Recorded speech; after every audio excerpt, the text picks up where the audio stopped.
How will tariffs impact your investments this year? We need to address this because recently the back and forth tariff policy being rolled out by President Trump is causing turbulence in the stock markets. This uncertainty is further causing problems for businesses, foreign policy, and the broader economy as well. And depending on how long these tariffs last, they could have major implications on your portfolio as well as your net worth. In this video, we're talking about tariffs. So more specifically, we're going to talk about how they've shaped the US economy as a whole, how tariffs impact the stock market overall.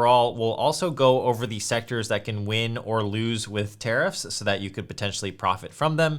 And then finally, at the end of the video, I'll go over some portfolio strategy / some checklists that you should be thinking about moving forward through 2025. Now, in order to understand how tariffs ultimately will affect our investments, let's first give you some context. Tariffs, as you may know, are just taxes on goods from a foreign country paid for by the company importing those goods. This should disincentivize the company from importing goods from a foreign country since they don't want to have to pay that tax. For example, if there's a 25% tariff on goods from Canada, like we're seeing these days, a toy that normally costs, say, Walmart $10 will now cost them $12.5. That extra $2.50 would go towards US Customs paid for by Walmart. Now, because Walmart has to pay this extra tax, they might actually pass this cost on to customers, or they might just stop importing goods from Canada altogether and just look for US-based suppliers instead. The idea is that tariffs are supposed to incentivize US-based suppliers to seek out American-made toys instead of foreign ones, but these days, that idea might come second to the fact that tariffs are mainly used as a trade negotiation tool with other countries by our current president. However, tariffs were not always used for the purpose of trade negotiations. So in fact, there are three distinct eras in which tariffs have existed in the history of the United States.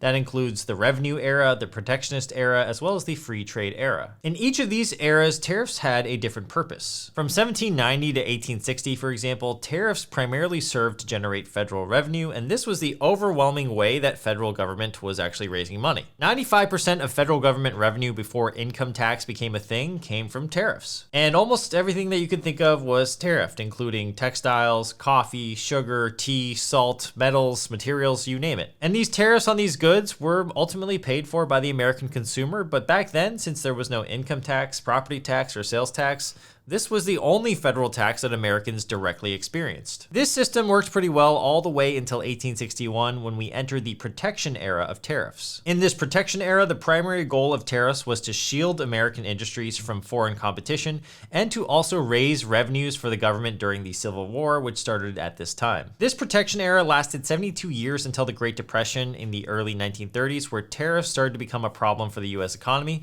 because all of a sudden foreign countries retaliated with their own high tariffs, causing global trade to collapse by nearly 2/3. This showed the US that extreme protectionism was actually counterproductive to growing the economy, and so in 1934, the Reciprocal Trade Agreements Act was put into place, and thus began the free trade era. The US was now going to practice reciprocity as the main way of doing business. Now, this free trade era was the status quo from 1934 all the way to 2018, when President Trump, during his first term, started implementing tariffs on China. However, this time was a little different. Unlike most historical tariffs that were set by Congress, the Trump tariffs were imposed through executive orders. Quote, he imposed nearly $80 billion in tariffs on around $380 billion in imports during his 4 years in office, using Sections 201 and 301 of the Trade Act of 1974. Those, along with Section 232 of the Trade Expansion Act of 1962, were used as the basis for these tariffs. He also did the same to Mexico in 2019, citing the International Emergency Economic Powers Act of 1977,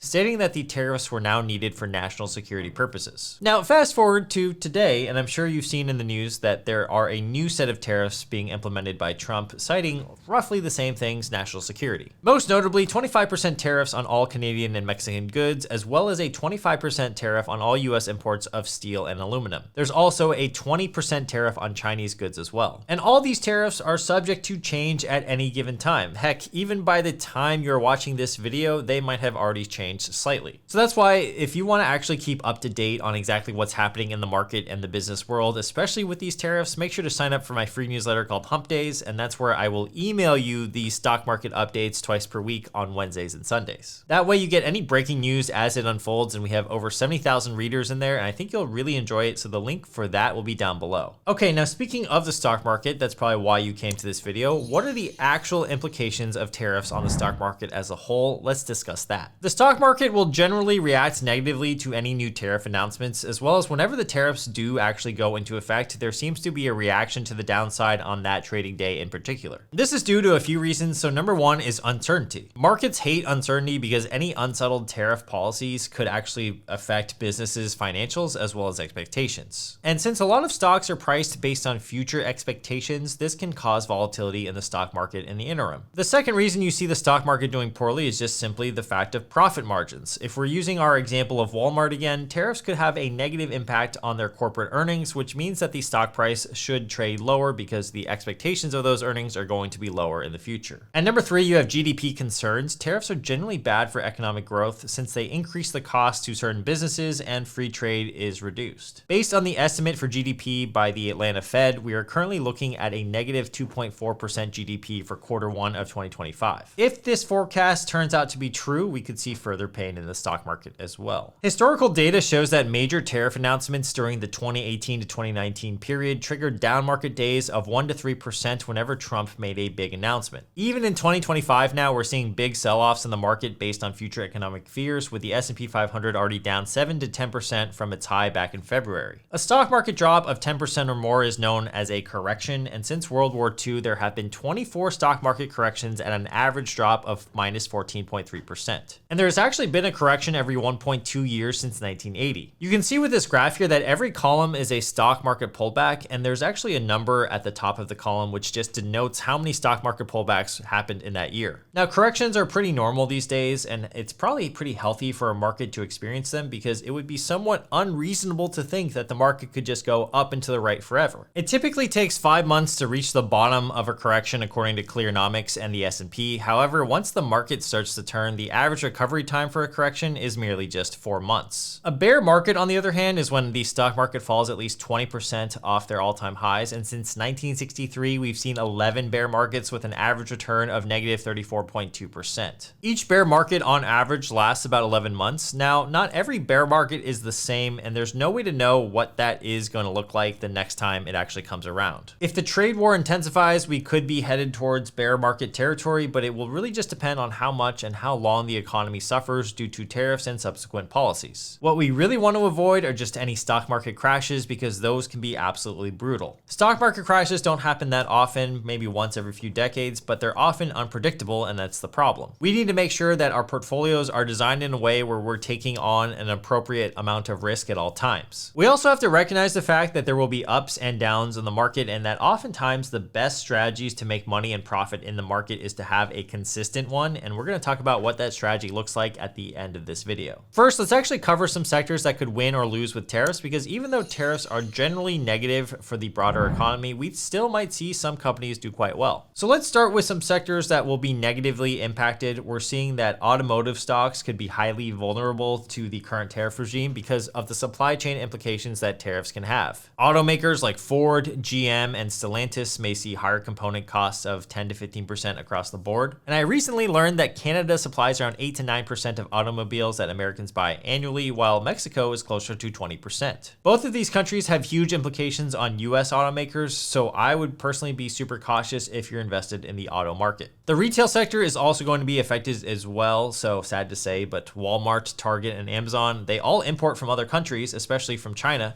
and so they're going to face a lot of pressure on their profit margins unless a deal is reached quickly. In fact, these days we're even seeing Walmart asking China suppliers to reduce prices as a result of the Trump tariffs already. Another sector is electronics. So the 20% tariff on Chinese goods directly impacts consumer electronics and semiconductors. So we could see companies like Apple, Dell, and HP suffer because of that. Nvidia might also feel negative effects since now chips may be more expensive to produce. Lastly, agriculture. So China has currently a 15% levy on chicken, wheat, and corn, as well as a 10% tariff on products like soybeans, beef, and pork. This is going to directly impact US farmers and is another sector to watch out for. Now, I think there are going to be some sectors that inevitably benefit from tariffs as well, so let's actually discuss those. First, domestic steel and aluminum manufacturers. So companies like US Steel or Nucor should see their stock price go up because, well, if there's a tariff on foreign steel, companies will redirect their purchases to domestic steel. I think that's just a really straightforward swap, and makes sense to me. Next, we could see defensive stocks start to perform better relative to other stocks, and that will include utilities and literally defense contractors. Utilities are mostly domestically produced, and they usually pay dividends, so these are always going to be nice companies to own, especially during a turbulent market. Defense contractors like Lockheed Martin should perform well because tariffs usually don't apply to military spending, and because of the emphasis on national security from Trump,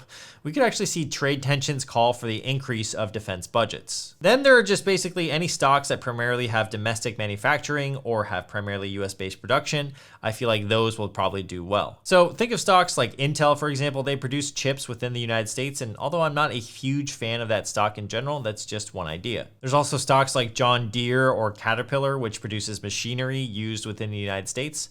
And I would encourage you to think about all the supply chains of your favorite companies. And if there are ones that have more domestically favored supply chains, that's probably a good place to start looking. All right, so with all that said, what should we be doing with our portfolios for the rest of 2025? So first I want to say that I think these tariffs are going to continuously go through a pattern of number one, they're going to get announced. And then number two, they're going to get negotiated downward, kind of like what we're seeing already. Whenever they get announced, we'll see the market react negatively. And whenever they get eliminated or perhaps negotiated downward or paused, we should see some positive gains in the market. Knowing that there will be this volatility, there are 5 things that I would be doing with any portfolio going into 2025. Number one is to make sure you're well diversified. So that means not being overexposed to certain sectors. So let's say if you find yourself 80% concentrated in just technology stocks, you may want to consider adding some companies that are going to be insulated from tariff policies, so perhaps some domestic manufacturers, defensive stocks, etc. Number two, I would review and remind yourself of your own time horizon. So ask yourself, what am I investing for? If you're investing for retirement and that's still like 30 to 40 years away, I don't think it's the time to panic at all. I think if anything, you should just continue investing, stay the course, and avoid panic selling. Number three is to watch for opportunities. The market will often be irrational, and there could be tariff-related news that will hurt an entire sector. If you see a company get oversold, that could be a good opportunity for you to buy it. For example, let's say you see the entire semiconductor industry take a huge hit. I'm sure big names like Nvidia and Broadcom will be down. But then you might see Intel, and Intel might be down as well, but you have to think, should it be hit as hard? Remember, Intel is a predominantly US-based manufacturer of chips, so logic would tell you that perhaps it shouldn't suffer as much as, say, Nvidia or Broadcom due to tariff-related news. You kind of want to be thinking this way when it comes to the market, so thinking for yourself and not just listening to what Jim Cramer or anyone has to say on Wall Street Bets. Should I be worried about Bear Stearns in terms of liquidity and get my money out of there? No, no, no. Tip number 4 is that understand that you don't know anything. Most people can't beat the market, and the average investor is better off with a buy and hold strategy. In fact, it's the exact strategy that Warren Buffett recommends, which is to simply buy and hold index funds that invest in all companies across the entire market.